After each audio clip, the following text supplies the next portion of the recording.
প্রধান শিরোনামের আলোকে আজকের খবরে আপনাদের স্বাগত জানাচ্ছি। সেই সাথে ধৈর্য সহকারে খবর শোনার জন্য আহ্বান জানাচ্ছি।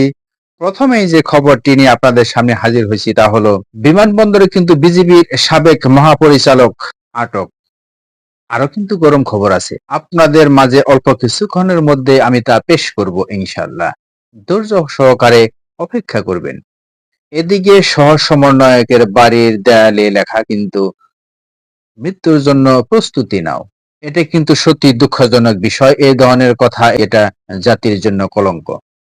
নির্বাচন নিয়ে অধৈর্য হওয়াটা সরকারের কার্যক্রমকে বিনষ্ট করছে বলছেন উপদেষ্টা আসিফ। মাননীয় স্পিকার শিরীন শারমিন জাতীয় সংসদের ব্যাংকারে লুকায়িত ছিলেন, এমনটি প্রকাশিত হচ্ছে বিভিন্ন গণমাধ্যমে। উপদেষ্টা নাহিদের ভাষ্য, শেখ হাসিনা শুধু দেশে ফিরবেন শুধু ফাঁসির কাস্টে ঝোলার জন্যই, এমনটি জানিয়েছেন তিনি। 17 বছর পর কারামুক্তি পেলেন বিএনপির নেতা পিন্টু। এদিকে আরেকটি দুঃখজনক সংবাদ হলো, কর্ণফুলী নদীতে গোসল করতে এসে 2 ভাই নিখোঁজ। গাজীপুর অ্যাকশন তাদের পরিবারের জন্য সমবেদনা জানাচ্ছে।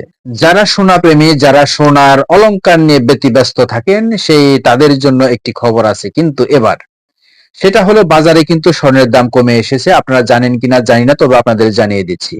সোনার প্রতি ভরির দাম 1,39,338 টাকা।